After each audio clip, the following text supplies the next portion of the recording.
Senator Irfan Siddiqui साहब जो कि इनके की स्टेक होल्डर थे, वो जब अल्लाह को प्यारे हुए, किसी को भी जहमत ना हुई कि खासकर की लीडरशिप में कि वहां हाजिरी देते। कल आपको भी खुदा ना खास्ता कोई नहीं पूछेगा, को आपका कोई नाम भी नहीं लेगा। जिस तरह याहिया साहब से लेकर जनरल याहिया, फिर जनरल जियाउल हक मरहूम, फिर परवेज मुशर्रफ साहब, फिर इसी तरह इक्तिदार में लोग आते रहे, लोगों को तिगनी का नाच नचवाते रहे, अपनी मैं में डूबे रहे, और लोग उस वक्त जो नवाजे गए वो सर झुकाते रहे, और वो लोग जिनको चैलेंज किया गया उन्होंने आवाजें उठाई। लेकिन बदकिस्मती से ये लोग आज सारे एक हो चुके हैं। और खान साहब ने कहा था कि इंशाअल्लाह ये सारे टोले एक होंगे, लेकिन फिर भी ये मुझे शिकस्त इसलिए नहीं दे सकेंगे क्योंकि इनकी जाती मफादात, मुल्की मफादात, अवाम पाकिस्तान के मफादात से बढ़कर हैं, क्योंकि अपनी जात का सोचते हैं। तो चेयरपर्सन साहब, ये 27th amendment is a simple mockery with the people of Pakistan। अवाम पाकिस्तान को आर्टिकल 1 से आर्टिकल 50 मिसाल के तौर पे, यहाँ पे इकबाल अफरीदी साहब जो कि कबायली इलाके को रिप्रेजेंट करते हैं, आर्टिकल 5 कबाइल के बुनियादी हकूक को आईन की रूह से जब परखते हैं तो आपने उनको ऑन बोर्ड लेना है, उनको कंसेंसस में शामिल करना है। आप कभी चीफ मिनिस्टर को अंडरमाइन करते हैं, कभी 4.5 करोड़ के चीफ मिनिस्टर, चीफ एग्जीक्यूटिव को अडियाला के बाहर जलील करते हैं, कभी आप कैसी हरबे इस्तेमाल करते हैं। सीखें माजी से सीखें। माजी इसलिए है कि अल्लाह अगर माजी की अहमियत ना होती तो अल्लाह पाक कुरान में हमें कौम आद, कौम समूद, कौम नमरूद की मिसालें और उनसे सीखने का मौका ना देता। फिर जब यजीद का दरबार था और हजरत बीबी ज़ैनब का जो खुतबा था, वो क्या मैसेज देता था, वो किस चीज की आगाही थी? वो इक्तिदार के नशे में दुत लोगों को ये मैसेज था कि wake up before it's too late, जाग जाओ। मैं आपसे ये कहना चाहूंगा कि वक्त की जरूरत क्या है कि जब इंतजामिया, मुकन्नना अदलिया, जब इनके फैसले कोई और करना शुरू करे, जब fourth pillar of a state उसकी आंखों पे और मुंह पे पट्टी बांधी जाए, और फिर जब पार्लियामान में घुसपैठिए आए, और फिर जब मुल्क की मफादात पर सौदेबाजी हो, तो ऐसी कौमों पे ना अल्लाह की रहमत आती है, ना ऐसी कौमों के फैसले उन कौमों के बुनियाद को जोड़ने का जरिया बनते हैं। आए, डर किस चीज का है? डर किस चीज का है? आए अवाम के सामने जाते हैं। आज स्पीकर साहब ने कहा कि मैंने खान साहब को 2 दफा शिकस्त दी है। मैं आज अल्लाह के फजल, बड़ी बात से तौबा, पाकिस्तान के किसी जिले में एक 25-26 साल जवान जिसको कोई नहीं जानता, उसके अलावा ये जितने कदावर सियासी शख्सियतें आए मैदान से जाते हैं, उनका मुकाबला करके देखो। अगर आपकी जमानतें जब्त ना हुई तो फिर याद रखना, ये कह देना कि वाकई तहरीक इंसाफ, हक और सच कलम नहीं उठाई हुई थी। मैं आज ये कहने पे मजबूर हूं कि आर्टिकल 26th अमेंडमेंट में 2.5-3-5 अरब रुपए एक MNA के खरीदने के लिए तो थे। नेशनल फाइनेंस कमीशन में जब कायदे आजम मोहम्मद अली जिन्ना साहब ने तमाम स्टेक होल्डर्स को ऑन बोर्ड लिया तो उन्होंने ये कहा था कि distribution of resources will not be on the basis of population.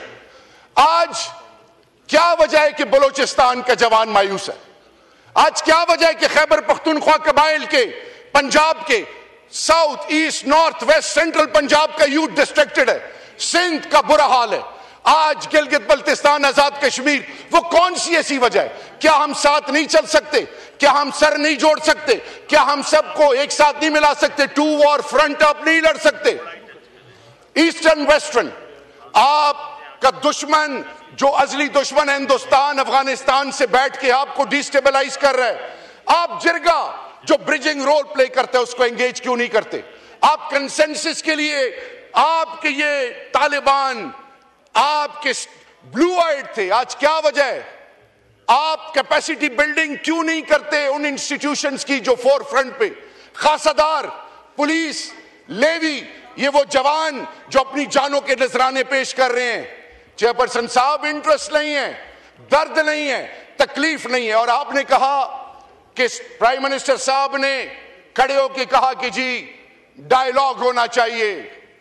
Speaker साहब ने भी कहा आप डायलॉग करना चाह रहे हैं, जरूर वेलकम, हमने वेलकम किया, लेकिन बैरिस्टर गौहर साहब से नहीं, पीटीआई के स्टेक होल्डर्स जो यहां पे, इनसे नहीं, वो तो आपकी कस्टडी में। शो करेज एंड ग्रेस, बात करें उनके साथ। वो बड़े दिल का वो मर्द मुजाहिद, कैदी नंबर 804 आपको वेलकम करेगा। वो जात की बात नहीं करेगा, वो हमेशा पाकिस्तान की बात करेगा, क्योंकि उन्होंने आईएमएफ के हवाले से, इस खित्ते के अमन के हवाले से, ईरान के हवाले से, मोदी के हवाले से, जेल से बैठ के 8/7 के डेथ सेल से वो मैसेजिंग की।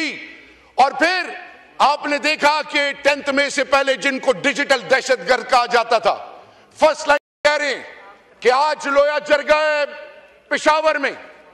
आज चाहिए कि पाकिस्तान के तमाम स्टेक होल्डर्स प्रायोरिटी नंबर 1 बनाकर पेशावर जाएं, उसका हिस्सा बने। नंबर 2, ऑन प्रायोरिटी बेसिस तमाम स्टेक होल्डर्स को, बलोचिस्तान के वो तमाम लोग जो नाराज हैं, जनरल जंजुआ से सीखें, उन्होंने पहाड़ों में बैठने वालों को एंगेज किया, वो आए मेन स्ट्रीम में और पाकिस्तान का हिस्सा बने।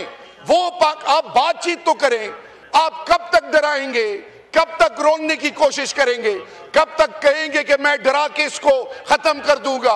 कोई मेरे चेयरपर्सन साहब, खौफ के बुत खत्म तब होते हैं जब आप कहते हैं ला इलाहा इल्लल्लाह, कि नहीं है कोई माबूद सिवाय अल्लाह के। चेयरपर्सन साहब, 27th amendment is a scar on the face of democracy. 27th amendment will humiliate us globally at all levels.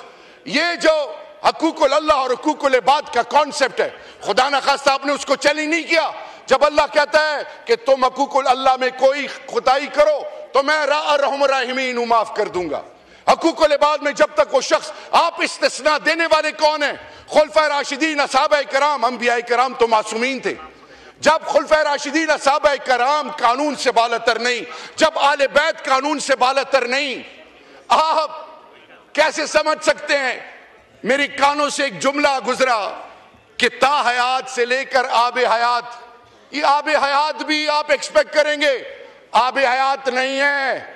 Kullu नफ्सुन ज़ाइक़तुल मौत, मौत बरहक है, मौत आएगी। इस पार्लियामान के बैठने वालों को सोचना है कि हमें एक ऐसा पाकिस्तान देना है जिस पर आने वाली नस्लें फख्र करें, एक ऐसा पाकिस्तान देना है जिसमें कानून और आइन की बालादस्ती हो, एक ऐसा पाकिस्तान जो दुनिया की आंखों में आंखें डाल के मुहज़्ज़ब सिविलाइज तरीके से आगे कामयाबी करे, या एक ऐसा पाकिस्तान जो कि सिसकती हुई माएं, बेचैन परेशान जवान, उनको पता ही ना हो। मैं इस फ्लोर पे ये बात भी करूंगा आज की डिसीजन मेकर से कि वो खारजी, वो पहाड़ों पे बैठने वाले, वो जब कबाइल के पास जाते हैं उन्हें कहते हैं खाना खिलाओ, पानी पिलाओ, वो बेचारे ब्रिजिंग रोल्स प्ले करें।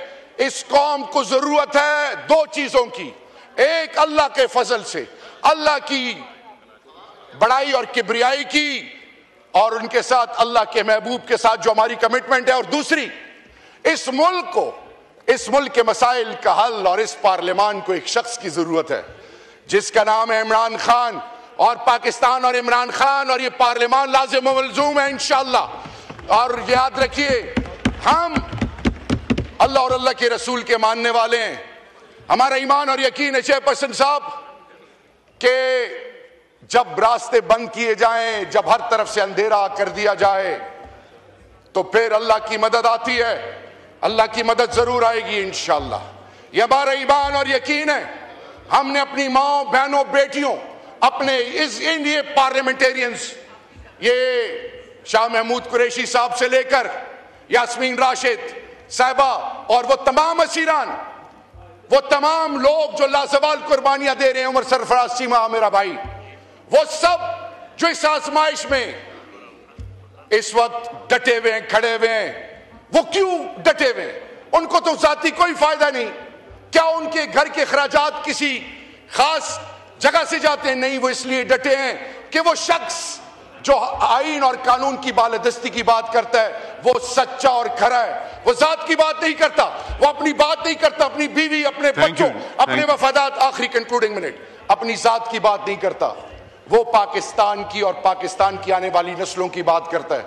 खुदा के लिए वो जो जेलों में पड़े हैं मिलिट्री कोर्ट्स के थ्रू, जिनका 10-10 साल की सजाएं हुई, वो जो असीरान जिनका मुस्तकबिल और जुल्म कभी नहीं छुपता, खुदा के लिए आए, एक हो जाएं, आए ब्रिजिंग रोल प्ले करें, आए ऐसी कानून साजी करें जिससे आम पाकिस्तानी की इज्जत नफ्स मजरू ना हो, जिससे पाकिस्तान के मफादात की तकमील हो, जिससे एक ऐसी सोच डेवलप हो कि दुनिया आपकी फिर बेतौकीरी ना करे। Wake up before it's too late, they say let's hear the bell is ringing calling us to the bright future. Thank you. Let's join and unite together and prove it to our coming generations, to ourselves and to the entire global community that Pakistan believes in democracy, in rule of law, in the constitution which is called in global forums as a Bible. वक्त की जरूरत है, अल्लाह इस मुल्क को कायम दायम रखे। इंशाअल्लाह मायूसी खत्म, इमरान खान आएगा रब्बे जुल जलाल के फजल से। पाकिस्तान, इमरान खान जिंदाबाद, पाइंदाबाद। Thank you.